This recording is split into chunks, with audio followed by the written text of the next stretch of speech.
as usual, a Welsh hymn, a hymn of joy in sacrifice.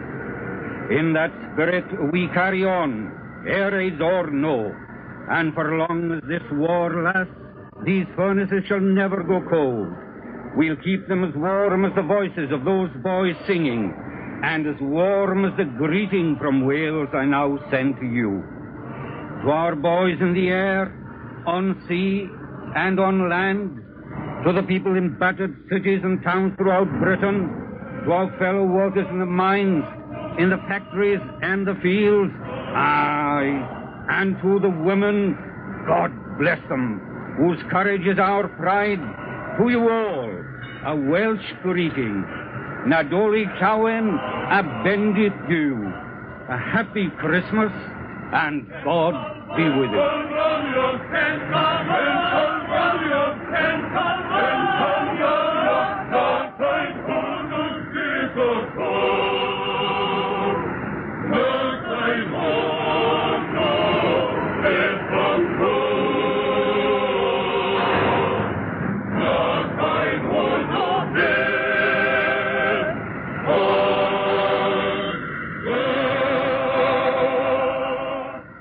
So we've seen the Empire and the country in action this Christmas Day.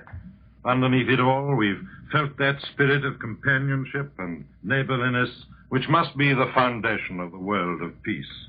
And now, when we return to London, it isn't because other cities aren't in the front line as well as London. We turn to London because here we have the largest collection of human beings who stood up to the greatest aerial bombardment the world's ever known. And let's look at London on the alert, the firefighters of London, men who in the last 3 months have gone out night after night to the fires in the Blitz, and by their courage and daring have saved thousands of lives. We salute them this Christmas Day, and through them, all the workers in our civil defense services all over Britain. So over to London's East End to see what sort of a Christmas men of the fire services are having. First of all, we would like to wish you all a happy Christmas, especially to all other fire brigades. To this, I would like to add my personal greetings to my family who are evacuated. We are down in the basement here, as it is a bit drafty upstairs due to the loss of windows. We have had quite a packet since the Blitz started. We started off with a bang when we got one the first night. That night left some empty places, and we are thinking of those fellows today. But most of us are still here, ready for anything. You see, this is just another day for us, and we are all ready for whatever turns up. Here are some of the men and the girls who are on duty today. Come on, Tuffy, you start. Well, this year, it's Christmas under fire with a vengeance. It's not the best way to spend Christmas, but a bit back, some of us didn't expect to see another Christmas at all. Things were a bit hot in more ways than one. What do you say, Tom? Well, they were hot, all right. A bit too hot. And I'll tell you one thing about fires, too. I'd rather be sitting around my own fire now instead of waiting to put other people's fires out. I'll say we've got that man to thank for that. There's one place I'd like to start a fire, and that's not far from him. I've got something to say to him, too. Look at me sitting at the telephone. I can't even call that my boyfriend. But the food's pretty good. The wallop as well, I'll say. It's the first time my wife and I have been apart at Christmas. She's down in the country living with a kiddie. So here's wishing Peg, Ma, and Dad happy Christmas. We're not so bad here, so don't start worrying. You're next, sir. I've had plenty of Christmases at work before, because I was a merchant seaman before I joined the fire business. So here's good luck to all the chaps in the merchant navy. And to Ada and Mum. Keep at it. Hello, Elsie. Hello, Mum. Dad. A Merry Christmas. Come, Miss Julius. What about you? Well, I come from South Africa. So hello, everybody out there, and a happy Christmas to you all. I suppose you are enjoying your Christmas in the sunshine. I am enjoying mine in a fire station. We are thrilled to hear how you are holding the line down there. Well, and now it's time to go over the road. Merry Christmas, mateys. Hello, everybody. We're not having a bad time here. There's dispatch riders and drivers, and we've got a few friends along, too.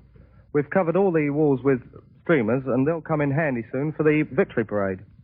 In the meantime, we've got a bit of work to do, and if anybody wants a rider, well, it's just bad luck on that chap. Good old Shorty. Come on, your turn next. All right. Anybody would think I never did any work. I don't know. Well, do you?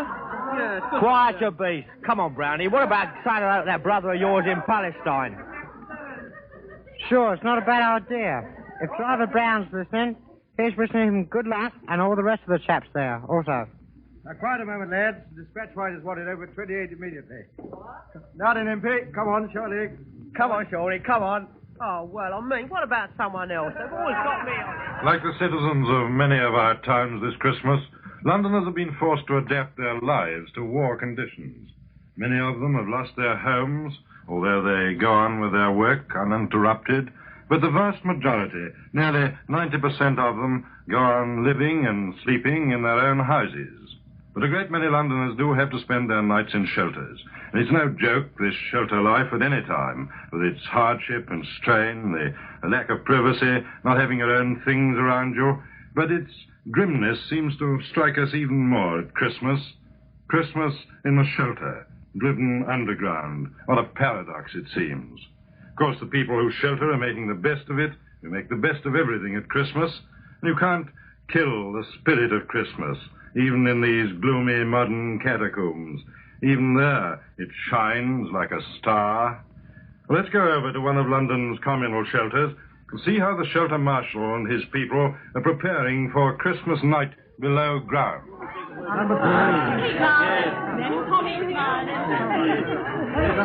We have had weeks of preparation for this celebration underground, and now we are just putting the final touches to everything.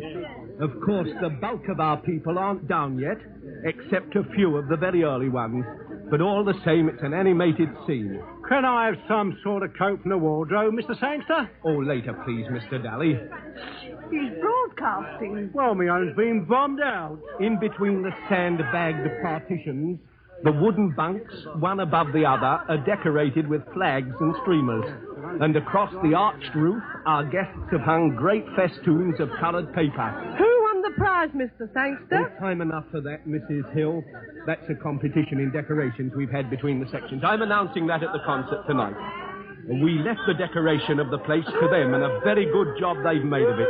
They have had enough of on our own hands, getting in a Christmas tree, and the food for the banquet, and a present for every child. Mr. Sangster? Yes, Doris? Is that right? Father Christmas is coming? Well, I wouldn't be at all surprised if he does, dear. I think this must be the strangest home that Santa Claus will ever have visited. For home it is for most of these guests of ours. The only home they've got. Our motto is, our aim is to give you security, cheerfulness, and sleep. So sleep if you can. We get our courage in our sleep. Mr. Sangster? Not now, Doris. May I have that doll up there? Afterwards, my dear, not now.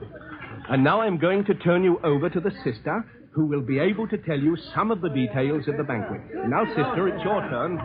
Well, there's really not very much to say, except that we're doing our best, and we think we're going to be able to give everybody a very good time. It's taken quite a while to lay in food for all these people. About 500 of us are going to sit down. Lummy, are we sitting down to it? Yes, a regular sit-down feast. Lovely. Lovely. Yes, sit down. We have cleared a whole section to sit down at big tables, just like a family Christmas dinner in the old days. Most of them have paid a little towards the celebration. Not much, but it gives everyone a sense of responsibility. But even if they haven't been able to pay, well, it's just the same. The very best food we can get. And a bit extra in the way of bonbons and Ain't it fine? And afterwards, crackers for everyone. When can I have that doll, Mr. Sangster? Oh, Doris, are you back again? Not now, dear. We're broadcasting. We have been able to hire all the plates we need, but everybody is supposed to bring their own forks and spoons and so on. It's wonderful where the money and the help comes from, with so many people bombed out of their homes. Still, we are going to have a Merry Christmas in spite of Hitler. Hi, Mr. Costin, you didn't fold your blankets this morning. Sorry, sir, I was in a hurry. Well, if you want to leave them here during the day, you'll have to fold them up before you get it. In this cramped shelter life, everything counts. Every inch of space, every act of kindness and thoughtfulness. We get used to it after a time and come to accept it as normal.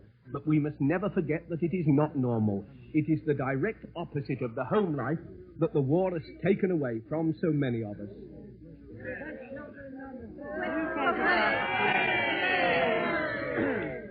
There may be more elaborate parties going on elsewhere today, I quite think there are. But there's certainly none with more of the true spirit of Christmas.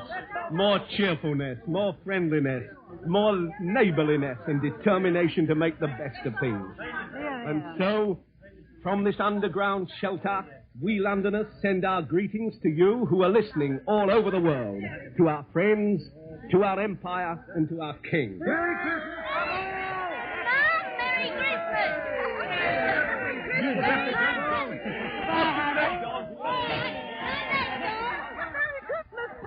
Well, that's Christmas in one of London's underground shelters. We're all hoping it'll be the last.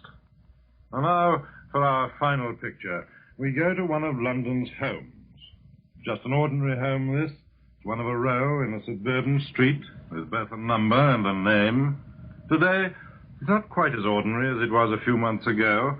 Some of the neighboring houses in the row aren't there anymore. Some of its windows are broken and patched with brown paper. But behind the patched-up windows, everything's warm and bright. It's the home of one of London's mothers. She'll tell you what it's like to spend Christmas under fire. This Christmas will be very quiet for a lot of middle-aged mothers. Take me, for instance. My children are away. My son is in the Air Force. My daughter is living on a farm. And my 2 grandchildren are evacuated to the country.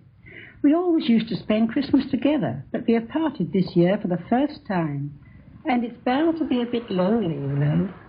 Most people of our age are staying behind, and it's the little ones we miss. We've had 22 window panes out here, and a bomb behind us in the next street. That whole French window has got to come out one of these days. Oh, we've been through some bad times, we have. But sitting here on Christmas Day, I've been thinking of the last war and its food problems, and how we used to have to stand in queues hoping to get a few potatoes.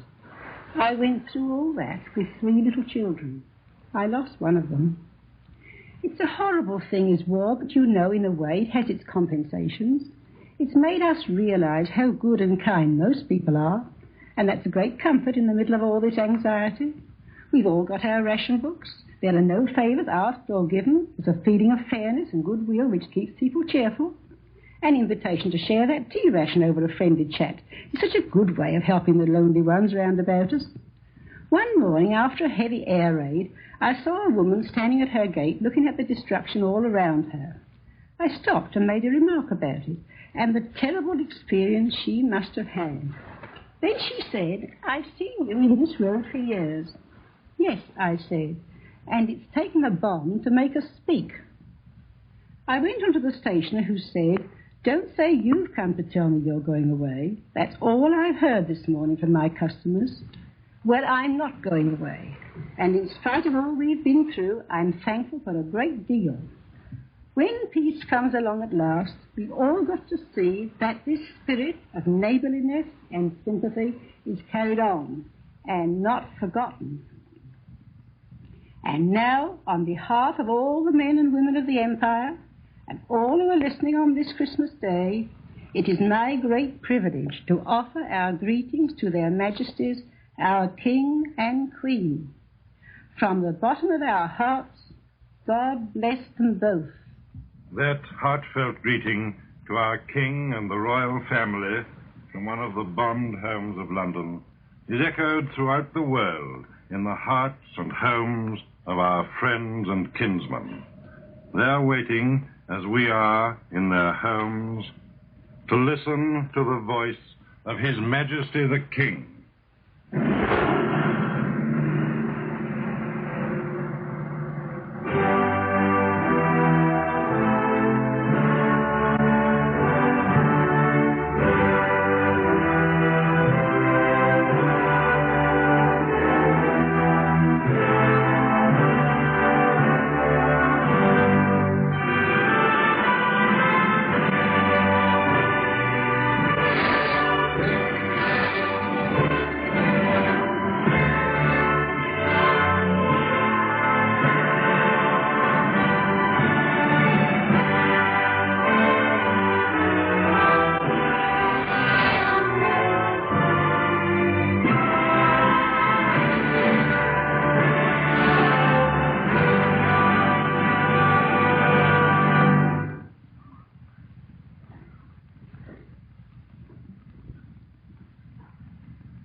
In days of peace,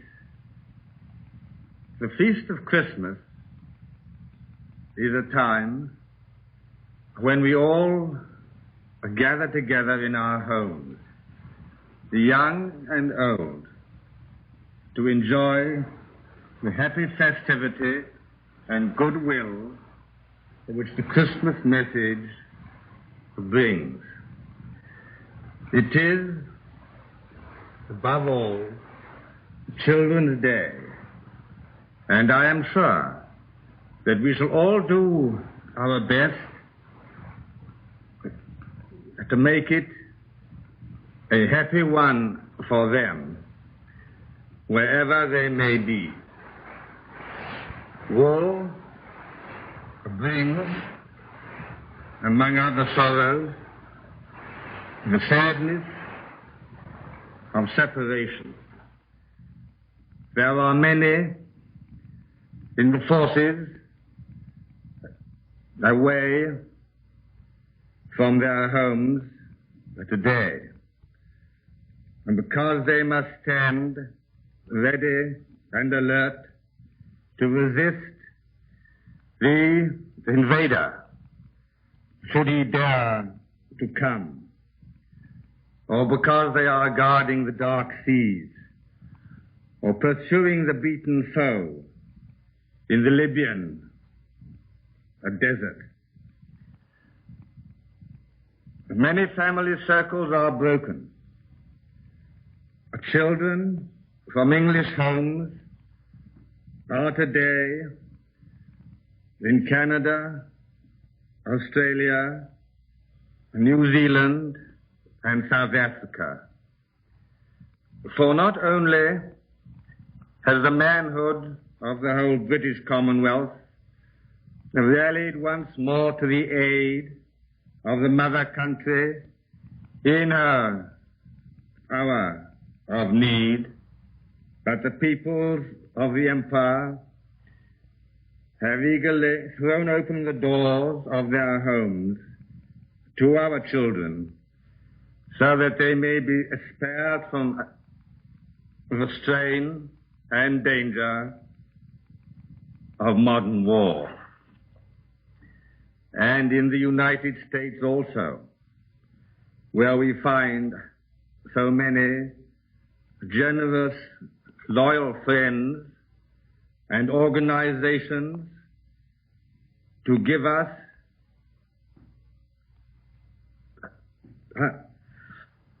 unstinted help, warm-hearted people are keeping and caring for many of our children till the war is over.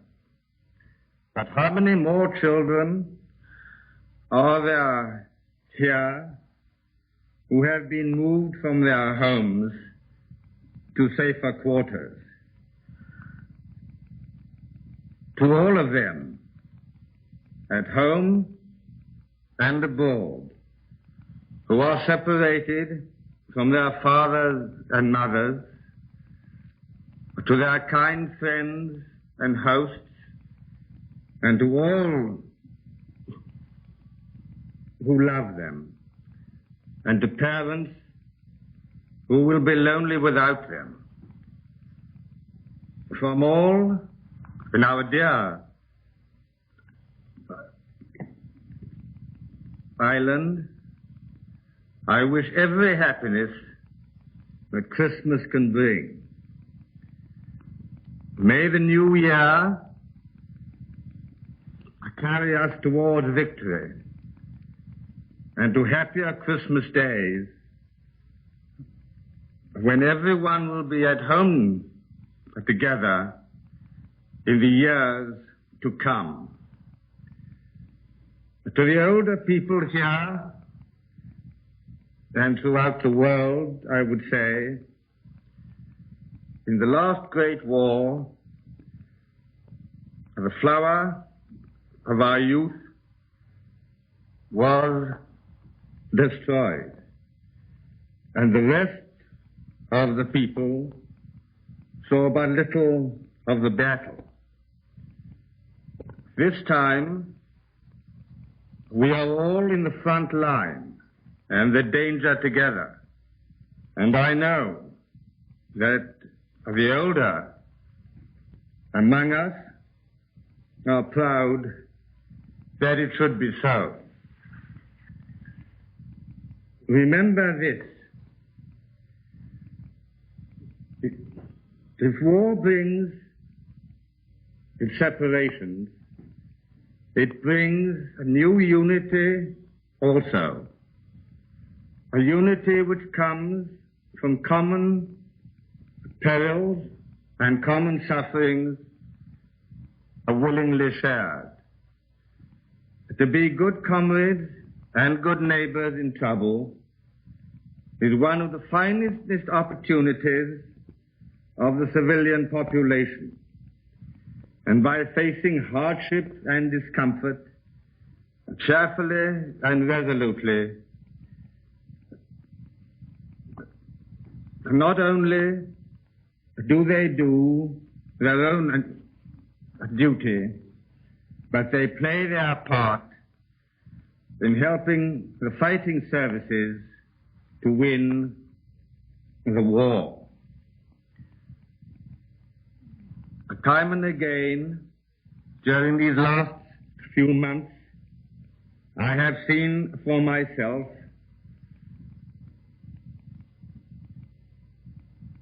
battered towns and cities of England, and I have seen the British people facing their ordeal.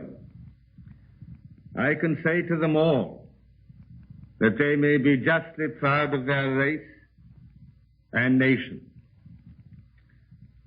On every side I have seen a new and splendid spirit of good fellowship springing up in adversity, a real desire to share burdens and resources alike. Out of all this suffering, there is growing a harmony which we must carry forward into the days to come, when we have endured to the end, and ours is the victory. Then, when Christmas days are happy again, and goodwill has come back to the world, we must hold fast to the spirit which binds us all together now. We shall need this spirit in each of our own lives as men and women, and shall need it even more among the nations of the world. We must go on thinking less about ourselves and more for one another. For so, and so only, can we hope to make the world a better place and life a worthier thing. And now I wish you all a happy Christmas and a happier New Year. We may look forward to it with sober confidence. We have surmounted a grave crisis. We do not underrate the dangers and difficulties which confront us still. But we take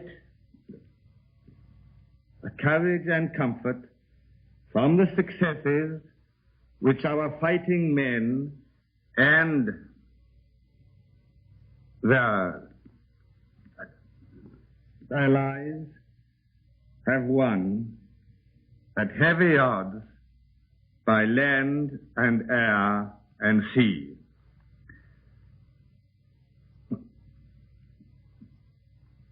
The future will be hard, but our feet are planted on the path of victory. And with the help of God, we shall make our way to justice and to peace.